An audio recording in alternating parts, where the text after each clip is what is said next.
magdadagdag ako ng happiness sa kanila, okay na. Wow, very well said. Miss Marian, you know what?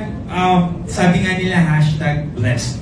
You've got a loving family, you have box office success, you've got endorsements here and there. How are you feeling that you're now also part of I Am Worldwide?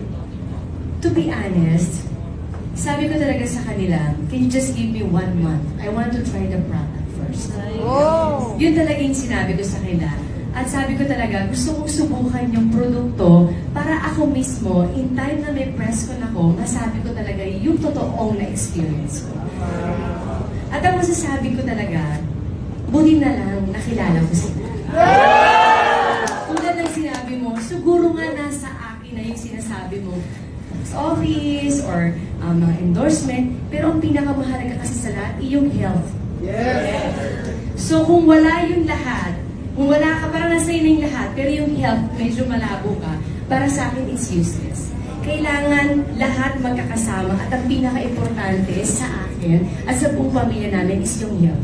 Kasi gusto ko mas maging malakas para marami akong magawa. Gusto ko maging strong para sa mga anak ko. At salamat na lang at nakilala ko sila. Kasi every morning, empty stomach, iniinom ko siya. At nakikita ko yung improvement sa akin. At yung trabaho ko ay hindi namin alam kung anong oras ako makakauwi ng bahay. Pero one thing is for sure, bago mo ipikit ang mata ko, iinom muna ako ng barley bago ko mata. At masasabi kong nakakatulong talaga siya sa akin.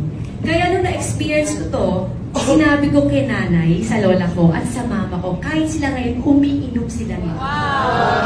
So sabi ko, Nay, try mo ito, tignan mo lang kung anong benepisyo makukuha mo. Kasi hanggat kaya kong alagaan yung mga mahal ko sa buhay, gagawin ko yan sa abot ng makakaya ko. Kaya lubos talaga.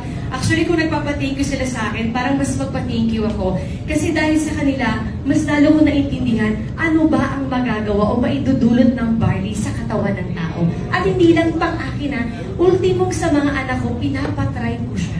Well said. Yes. So, thank you for having me. Thank you.